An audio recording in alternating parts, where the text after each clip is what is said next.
What's going on, guys? How we doing today? Puck U is live. Sorry for the little delay. Had some inconveniences as far as the internet goes, so there is a chance this show may get cut out, but I feel good about it. What are you feeling, guys? How you doing, brother? I almost wish I was a Toronto Maple Leaf fan today.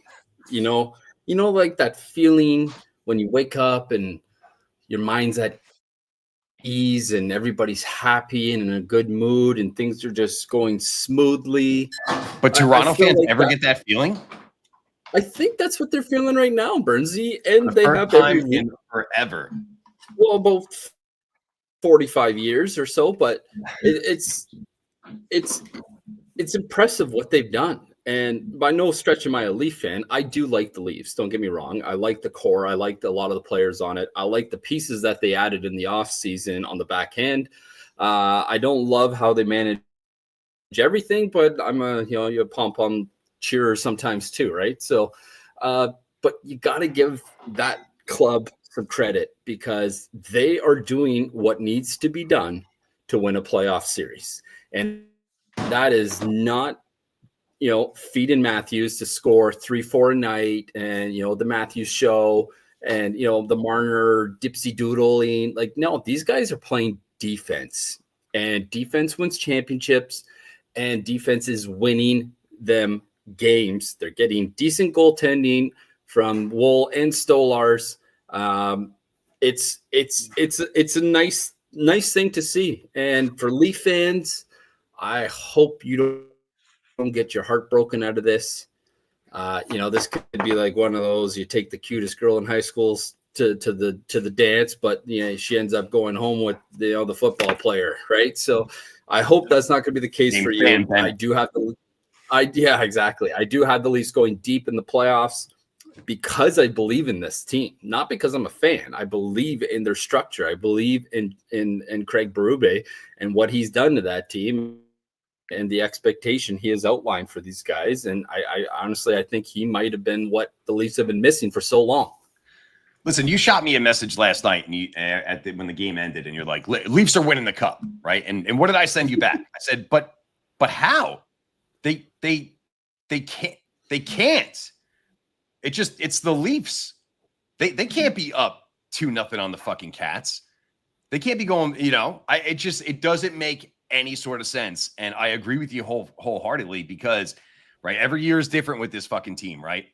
But this one, it is different because of two words: defense. They're finally buying into Berube's system. When the fuck have you ever seen a bruise on a Maple Leaf for blocking a shot? Maybe back in the 90s when Darcy Tucker was out there. But listen, Florida kept coming. They kept coming. They went up. They went up again. Leafs come back. Leafs come back. Willie fucking Nylander, Max Domi, Marner from the boards with a C&I shot. It's like every time Florida tried to grab that momentum, Toronto was just like, no, not yet. Not yet. And it's fun to watch because you can feel the desperation out of the Leafs.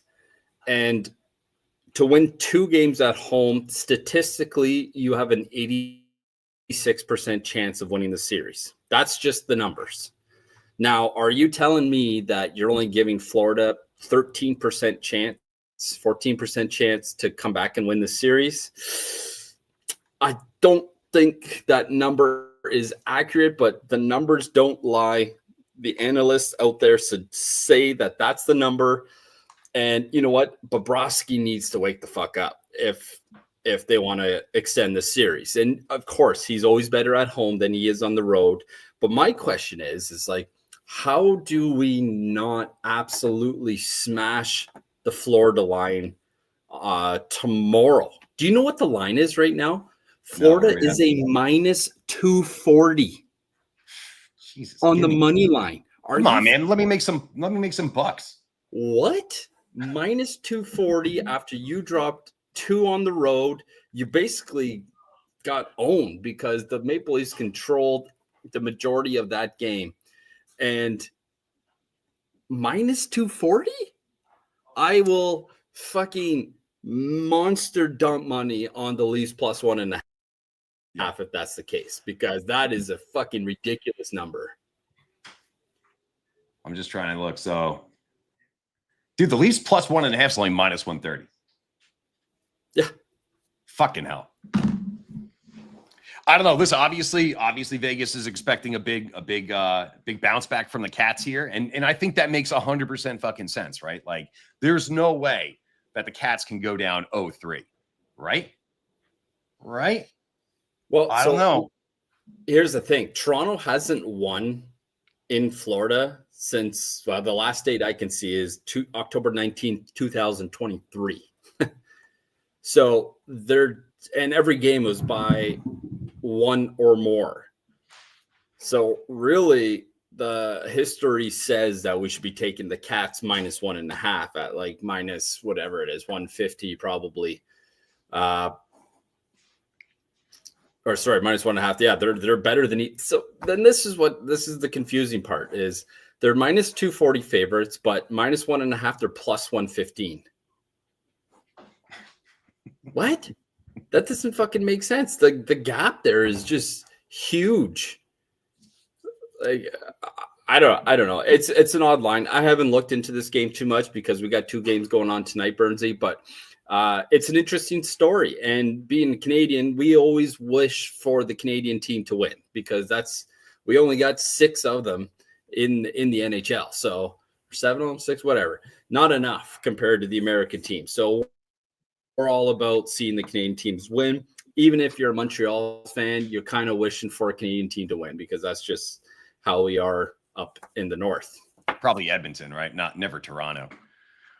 But listen, we'll get to that game tomorrow. We got 2 on the another game that happened last night. Let's recap Dallas against Winnipeg. Dallas secured a 3-2 victory in game 1.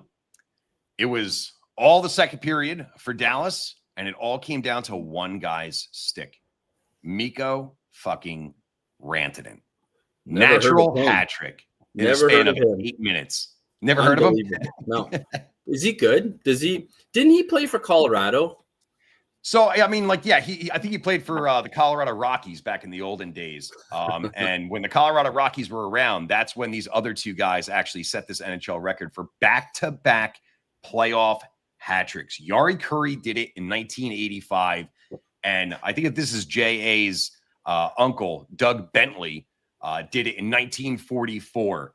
Nobody's had back-to-back hat tricks in the playoffs since. And Mikko is called the Moose for a fucking reason. And the Moose was loose last night, brother.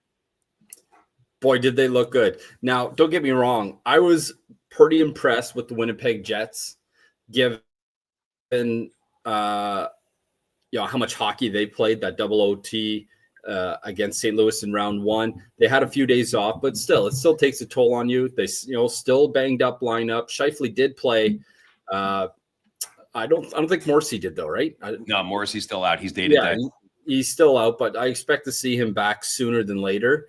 But you know what? You got to give the Stars some credit. Coming in off a big comeback win in Game 7, going on the road to Winnipeg, and makes the white out quiet. Like, that's a tough thing to do. So, good on them. I'm a little bit rattled about this game because last second I decided to smash the over 5.5, and there were 5 goals scored in the second and 0 in the third. Not even what could go wrong? Get the empty net. Yeah, I almost cashed out just so I could go to bed, and I didn't. And then I wake up to find out that I lost. There wasn't any goal, so that was a little bit surprising for me. But nonetheless, good on the Dallas Stars for taking care of business on the road. This puts, a little bit of pressure on the Jets. Now, here's the interesting thing, too. The Hellebuyck line yesterday was at 21.5. He had 21. Like, when is he going to post a game where he has 27 saves? I mean, I get it. They only had, 24 shots. But when he just struggles to get more than 22 saves, 23 saves, unless the game goes to fucking double OT. But is this just like an auto bet every game to be taking the under on Hellebuyck? Taking the under on saves, taking the over on goals. I mean, I don't know, man. I mean, Hellebuyck is just if you want to try to say that he silenced any of the critics in Game 7, they're back. No. They're back after Game 1, dude. You know, I don't know. Listen, the Jets did surprise me coming out in this in a couple different ways. I mean, they collected 46 hits on the night, and honestly, I thought that they were going to get their break speed off coming into Game 1 just because of how physical the St. Louis series was. I mean, everybody was getting hurt and banged up, ding dang, all over the place. And then they come out and they deliver 46 hits. I think the Stars only had 24. So they brought the physicality, But a lot of times in the playoffs, it comes down to special teams. Dallas went 1 for 2. Obviously, Mikko had the 1. But the Jets went 0 for 4. You go 0 for 4 in the power play, and your goalie has a .875 save percentage. It's a recipe for a loss a lot of times. So I don't know if Winnipeg's got to put the puck in the net. They have to score. I don't have any faith in them keeping the puck out of the net. So we'll see, man. I mean, I would not be surprised if Dallas does a sweep here. I mean, we'll see what the Jets bring for the next game. 100%. All right, moving on. 2 games tonight. We start with the Canes in the nation's capital. Now, I got to be honest, man. If there was ever a 2-1 OT blowout, Game 1 was it. I mean, Washington had no fucking business in this game at all. Carolina had 94 shot attempts. Washington only had 34.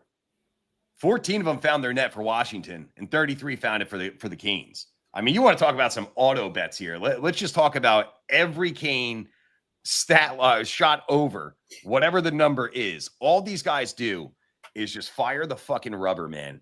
But, even though they had it was all Carolina, it still took just a seeing eye shot from the point from Jacob Slavin, to seal it in overtime. So, I mean, how much are you going to say that this was like a Canes dominance, or can you say that this was just a lack of Washington's offense? Like, how do you the Capitals didn't show up. So this is how I interpret their game is they were on the defense in their end. Carolina controlled the play in their end the majority of the game, and it seemed like Washington was okay with it. It's like, they're the outside, they're safe there. This is a good spot to be. We'll check them, and then hopefully, we can jump on an opportunity to force a turnover and go the other way. Well, it didn't happen. I thought Washington was way too passive in their own end. They just let Carolina do whatever the fuck it is they want, and that game should have been 5-0. Charlie Lindgren was unbelievable, and the Caps did a great job of blocking shots, obviously, with that amount of shot attempts, and they only had, I think, 34 shots on net to begin with. So I think Spencer Carberry's message to the boys is going to be like, all right, let's forget about that one. We're not even going to watch the video on it because there's nothing to learn. I think we know what happened. And we're talking about professional hockey players. They know. But you don't even have to show them. They know. And, sometimes your legs just aren't there. And that's a real thing, especially once you start getting deeper in the playoffs. Mind over matter is a big thing. You're sore, you're tired. I absolutely love the Tom Wilson mouth guard grab out of Aho. I was just waiting for him to throw it in the stands, and then he ends up throwing it down and picks it up and gives it back to him. Now, if that isn't a Canadian thing to do, I don't fucking know what is, Bernsey. I thought that was hilarious. I think he was more worried about getting a bench minor or an unsportsmanlike conduct that he went back and was like, shit, I should go pick this up. So I don't fucking take a penalty here. I don't want to hear this narrative that Tom Wilson is a nice guy. I want to keep it going that he's nothing but he's a menace. Yeah. That's it. Well, I want to ever see any Tom Wilson nice shit. He might as well have punched Aho in the face and then got down and helped him up, because that's basically what it was. Whack there. Oh, are you okay, buddy? All right, come on, get up. Sorry about that. I didn't really mean. Don't tell mom. I don't want to get a penalty. So I'm expecting a much different Washington team tonight. Carolina's road record isn't impressive, even though they played really well. I don't want to give too much credit to the Carolina team. I feel like it was more of a Washington team that didn't show up, and they got to next game, right? So keep an eye on probably the under in this game. There just doesn't seem to be a lot of offense going on, even with the amount of shot attempts. And there's two good goalies playing well right now. So Lindgren and Anderson have been playing well. They've been keeping the puck out of the net. I'm expecting probably some more low-scoring games in this series. Yeah, you keep saying Lindgren. It's Thompson. Logan Thompson. Not Chuck's the backup. Yes. But yes, I don't know. Listen, if Carolina could ever learn how to put the puck in the fucking net, right? I know they have all this offense. They have 94 shot attempts and they land 34 of them on goal, but they don't pot a lot of goals here, man. So I mean, even in the 4-1, Devils gentleman sweep, it's going to be interesting to see if this tends to find a trend, because Carolina came out and fed the Devils their lunch, right, in game 1. And then game 2, it was 75% all Carolina. And then game 3 was a little bit more 50-50. And then game 4 was a little bit more 50-50. And then game 5, it was overtime, which is all fucking Carolina. And then it was just done. But they got to put the puck in the net. When you got a guy on the ropes, what do you got to do? You got to finish him. They don't really have like that finishing. And I know Aho's a special player. I know Jarvis is a special player. But when you got a guy down, I mean, listen, Washington could have fucking easily won this game. It was a Carolina C&I shot from the point. That very well could have been the other side. So this could be 1-0 Washington, an undeserved win, but still it could have been a win. So we'll see if Washington wakes up here, or if Carolina is just going to, you have the recipe, right? You know what you got to do. Just speed bed the fuck out of them. Come in hot, come in heavy, and don't ever let up. So I think this is going to be more of a let's wait and see what Washington does. I mean, Carolina has had a perfect penalty kill in the playoffs. Granted, a lot of that was against my shitbag Devils, but still 17 for 17 to 17 for 17. And a lot of Washington's success against, the Canadians was on the power play. And one of the props that we rode heavy was Dylan Strome. Feeding Ovi, feeding this one, feeding that one. So Washington's got to wake up if they want to fight and chance here, if they want to go down, if they don't want to go down to Carolina, 0-2. I could almost feel in this game that I still felt like Washington was going to win it. And it was one of those games where one team just dominates the entire game and somehow it's still tied. And then you get a shot off the point, from the point, off a foot and in to win the game with 14 shots. It kind of felt like that was going to be the case in this game. Obviously it wasn't, but it just felt like one of those games where you didn't deserve to even be in the game, and you're one shot away from winning the game. So, you know what? I honestly think Spencer Carberry is going to get the boys a little bit more dialed in today. I am expecting a much better start. So I want to say the Washington Capitals on the first period money line. Yeah, I mean, A-Song, he agrees with it. He thinks the Caps show up today. And I'll tell you right now, man, they fucking better. They absolutely better, because Carolina is no slouch. I don't have this hat on for no fucking reason. They shit pumped my guys. I think eventually they're going to wind up shit pumping the Capitals. But I mean, you got to look at your home team, right? It's like that narrative, right? Home team going down 0-2. It's kind of like the same thing with Florida coming home tomorrow. You got to lean on, even if it's a minus 240, right? There's a reason why they're minus 240. So it'll be interesting, man. But like I said, I do like a lot of the shot overs for as far as Carolina goes. I mean, I know there was a lot of controversy at the deadline, with Mikko coming to Carolina and then going out to Dallas, and obviously he found a home out there and he's been on fire.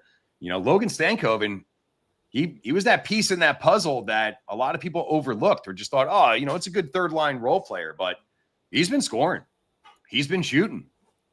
Right now, his over 1.5 shots sits at minus 200. And that's almost like death and taxes right there. So if you're looking for a little parlay, I know we always put one at the end of the show, but keep Logan Stankoven in mind, with that over 1.5 there. That's a good line for him. He's looked real good. And this is a young player that's going to be in the league for a long time. And, I don't know if he'll ever get to the superstar status, but I could see this guy religiously scoring 30 to 35 goals a season. He's a little guy, but he's got one hell of a motor, and we all know Rod the Bod loves those motor guys. So I think he's a perfect fit in this Carolina system. So we'll see how game 2 pans out for us. All right, moving on to the second game here. We got the Edmonton Oilers riding a 5-game winning streak. Now, they've woken up, man. I don't know what else to really say here, right? And it hasn't all been the McJesus and Draisaitl show. Out of nowhere, they have found some depth scoring. You got guys like Hyman putting the puck in the net. You got guys back like Kane, obviously Bouchard from the point. I mean, I personally think Vegas is in a little bit of trouble here. How do you think game 2 is going to look in the Fortress? They certainly got their backs put up against the wall. And honestly, they let it slip away. They got up 2-0, 2 goals from Mark Stone. They usually play with a lead very well, but you got to look at who they're playing. They're playing against a team that has won 5 games in a row, and I think every single one of those games, except for one, was a comeback game. So this is a team that takes 60 minutes to win the game, and you can get down, but these guys are relentless. Like Corey Perry is doing Corey Perry things. He's just owning the front of the net. And, his hands in tight the other night. Whew, those are some soft mitts, dude. Woo, my goodness. I wish I had hands like that. 39-year-old, set of patience right there. Yeah. Wait him out. I mean, he knew what he was doing before he even got the puck. I mean, I probably would have done the same. That's kind of a routine kind of play there. The goalie's coming across. Well, I'm going to one step around him and tuck it home. He obviously passed physics back in 1984 in high school.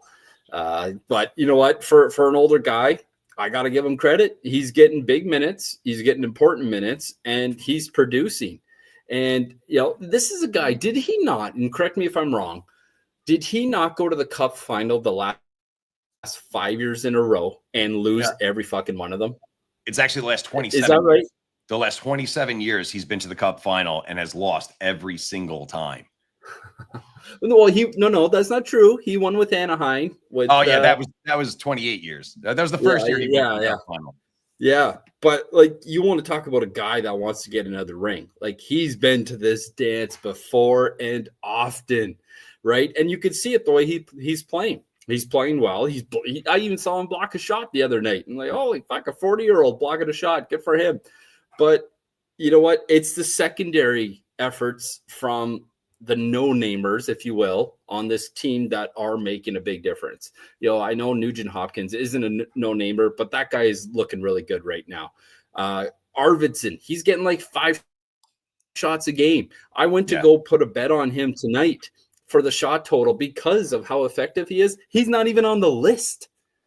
I don't even have access to bet on him with my particular sports book. So I'm going to go look at another sports book to see if I could find it, but he wasn't available on 365 earlier today. So probably should be, because he is a guy that's been getting the puck to the net, and I think he's very underrated. Yeah. And you look at the minutes he's getting, Chris Knobloch is putting faith in him to log big minutes and get it done and play defensive. And guess who was +2 last game? Evan Bouchard. Evan Bouchard. That's how you know this playoffs is just fucked. The Leafs are up 0-2. Evan Bouchard had a plus anything rating. I mean, what is going on? He's the only guy I know that can have 4 points and be -3. Right, but he had 2 assists yesterday, or the other night, and Mark Stone, one of them was on the power play, so you don't get a minus if you're on for that. But good to see that he had a better game, obviously, and just another guy that's been, didn't he just set a record for like most points as a defenseman or most assists in so many games or something? I missed it there on the radio the other day, but it's players like that are going to get you through to the next round. Like you're getting those efforts with Toronto. Max Pacioretty, what? That guy's like, again, 40 years old. Where the hell did Achilles come from? And then I thought he was done. I was like, why would they want him? To me, it was like, you might as well go pick up Patrick Marleau again or Jason Spezza and just, hope that they get not scored on. But, these guys are making a difference. And you know what? I would not be surprised to see a Toronto Edmonton Cup final. Wouldn't that be fucking unbelievable?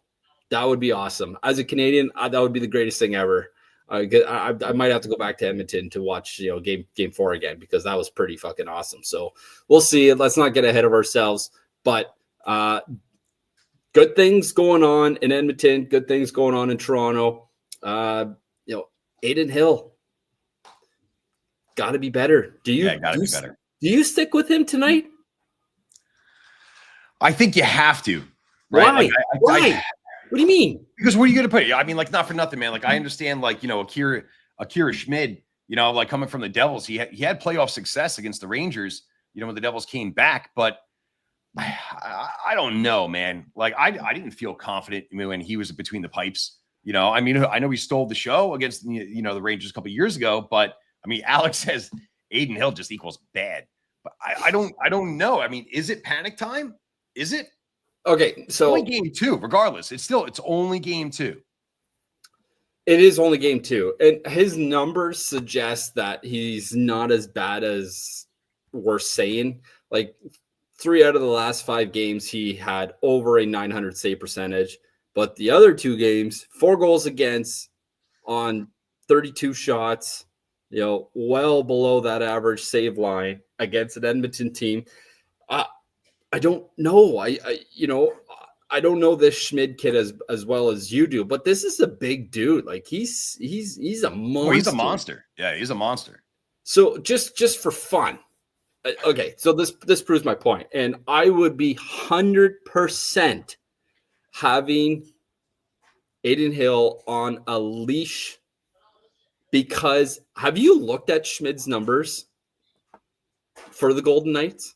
His save percentage is .949. But like I said, is this panic time though?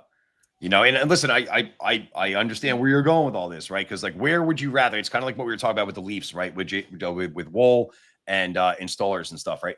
I guess where would you rather this guy start if you have to go for him? Would you rather him start at home in game 2 where there's pressure, but not really a lot of pressure? Or do you want him to start down 0-2 in Edmonton? And that's the conclusion that I'm landing at, is if the Golden Knights give up 4 tonight, you're done. You're out. Schmid, no coming back. Done. Look at the Pickard and Skinner situation. A lot can be said about the same.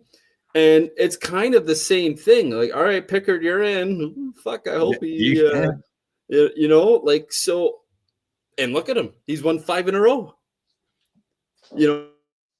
Sure, Schmidt's not as sexy as Adin Hill is because he's not the guy. But Pickard wasn't the guy, and now he's the guy. And that's going to be his net until he loses it. So I think if I'm the head coach of the Vegas Golden Knights, that Hill's on a tight leash. If they score 2 quick ones tonight, 3. If they score 3, done. Out for the out night. of here. Because it's not going to get it done. You can't play catch up all the time. And I didn't think they had to last game. They were up 2-0. So you definitely can't play catch up against the Edmonton Oilers, because they are typically not a team that will let you storm back and steal one from you. It's usually the other way around. Not that it can't happen, but nonetheless, Hill's on a short leash, in my opinion, and you got to go to the youngster to, maybe find a new spark to wake the fuck up out of the Golden Knights, because this is a team that doesn't lose at home. And, Edmonton didn't have that many shots. You're going to need your goalie to make a save. Yeah, listen, Vegas has to wake up, and maybe the goaltending switch is what needs to happen here. They averaged 30 shots on goal in the postseason. Game 1, they only had 17. I mean, Edmonton, we don't talk about Edmonton being a defensive team at all, but they only allowed 7 high danger scoring chances in game 1. So I don't know if that was necessarily Edmonton deciding to play defense or it was just all fucking gas and Vegas didn't have a chance to play offense. But I mean, Vegas has to come out, in my opinion. They have to come out early. They have to catch a lead, but then they can't lay back. They have to keep that offense rolling. If you just do this dump and chase bullshit and let fucking McDavid or, like gather speed come through that neutral zone, you're toast. You're cooked. You're done. It's going to you got to manage these guys. And the Golden Knights are going to have to improve their forecheck. And I think that's one of the biggest spots that they lacked in game 1 was their dumps weren't put in good spots where they could be retrieved easily.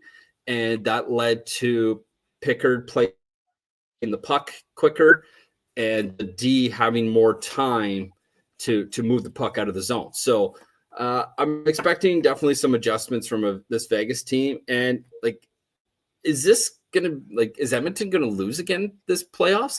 Last year they went on a 16-0 run.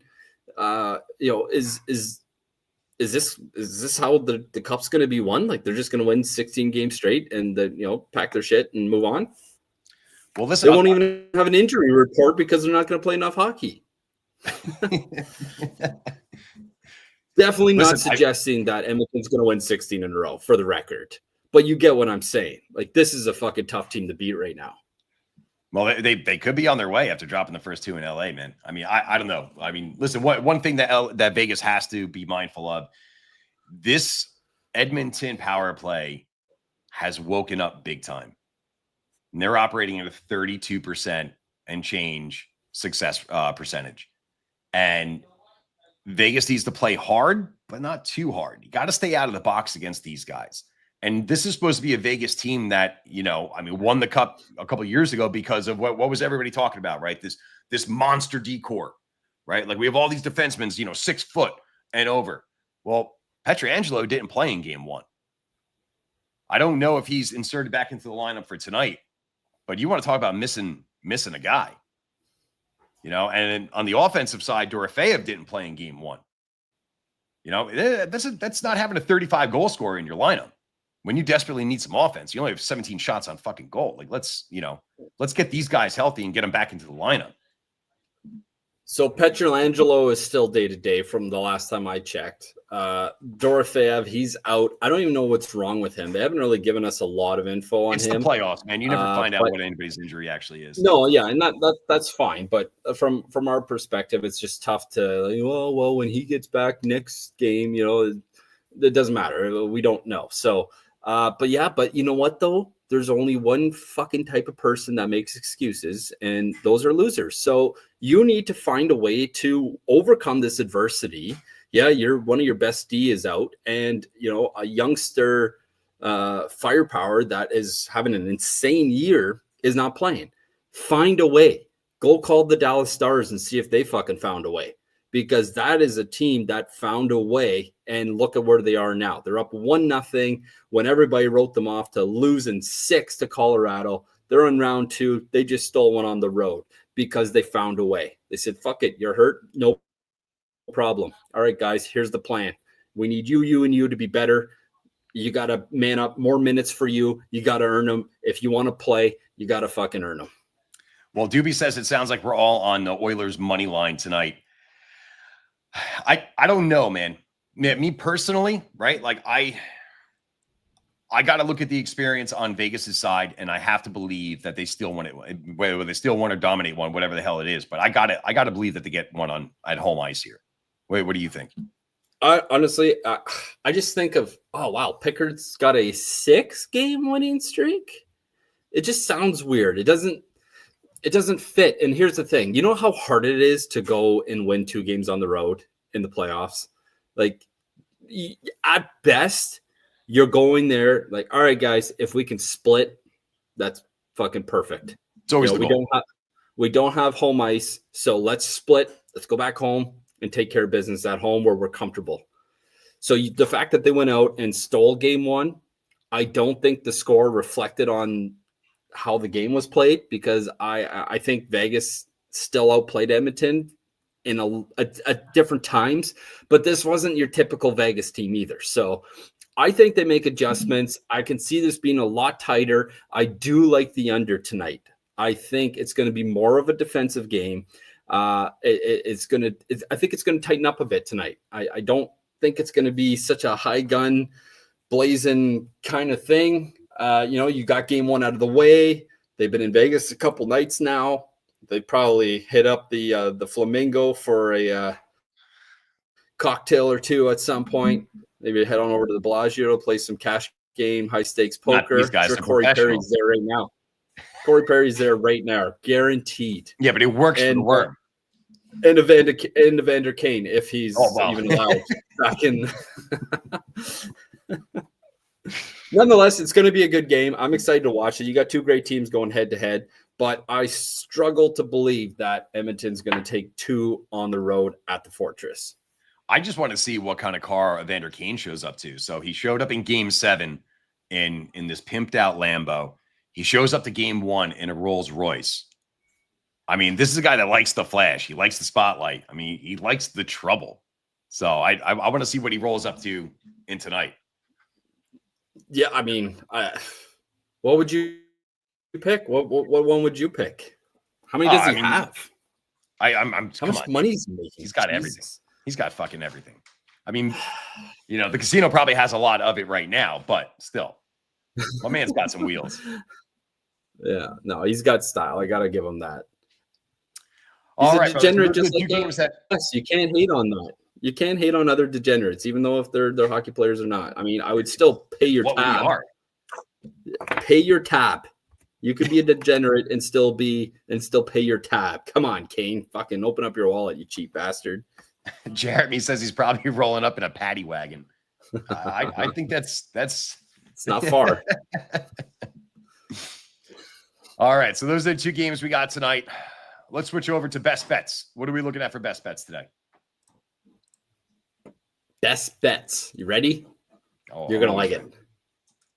We're going back to the Carolina-Washington series. I really like the under in this series.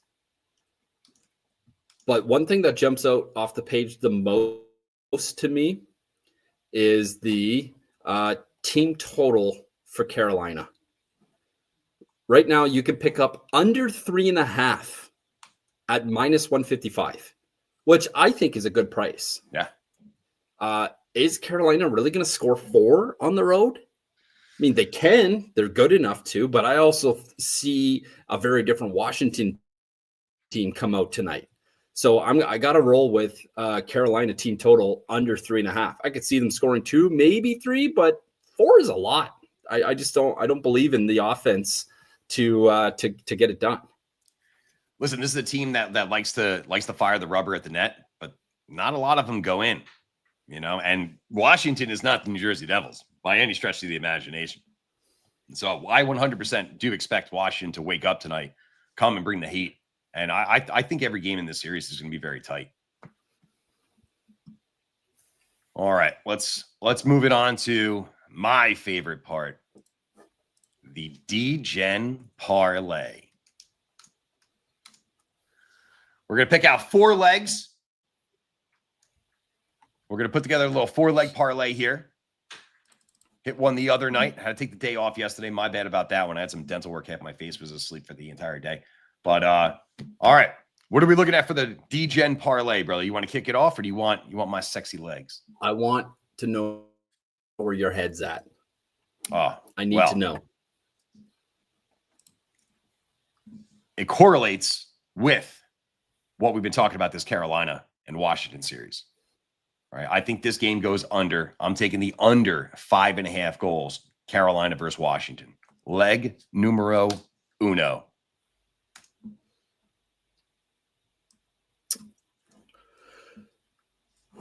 This is too good of a price not to pass up. I'm going to head to Vegas and Zach Hyman over 0.5 point.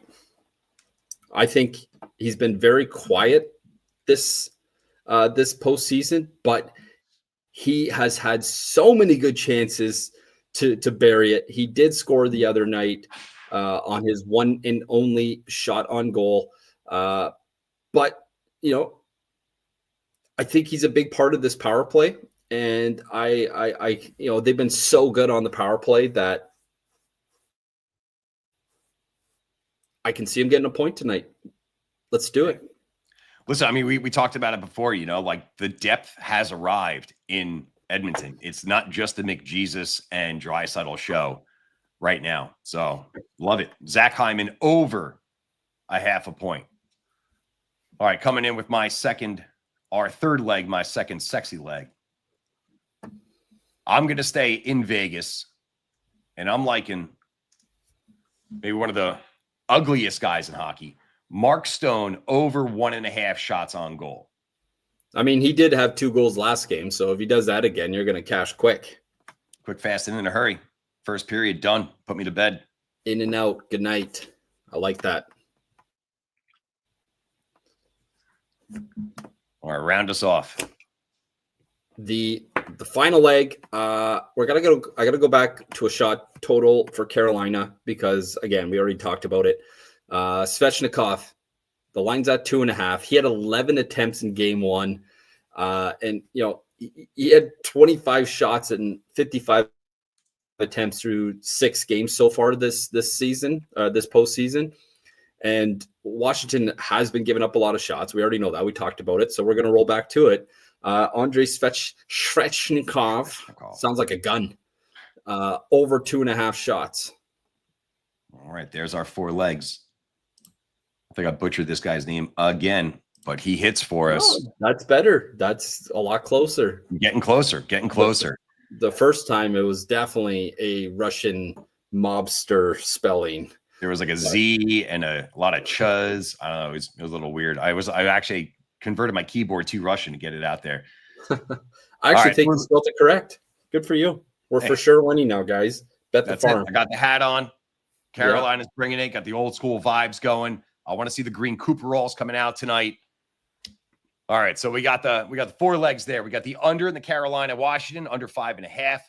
We got Zach Hyman, who's been rolling over half a point. Mark Stone, ugliest guy in hockey, over 1.5 shots, and Svechnikov over 2.5 shots on goal to round out our 4-leg D-Gen parlay.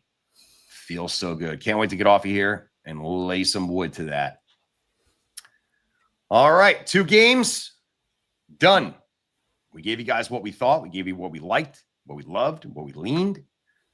And that'll do it for us today. Thank you very much for joining us over here at Puck U.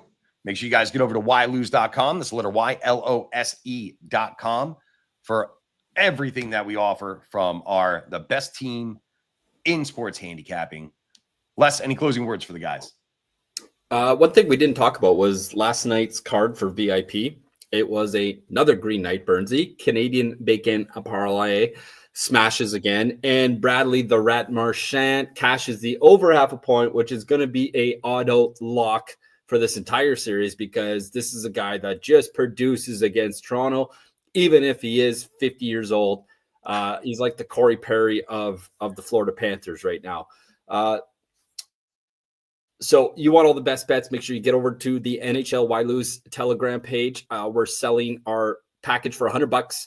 And I also do Korean baseball as well. You can hop on that wagon and start waking up to some winners every morning. It's a great way to start your day, I assure you. So head on over to the Telegram. Make sure you gamble with your head and not above it. And we'll see you tomorrow. All right, guys. Enjoy the puck tonight. We'll catch you back over here tomorrow at 2 p.m. Eastern. We're going to talk about all of our winners. All right. See you all tomorrow. Thanks for being here. Cut my life into pieces. This is my life.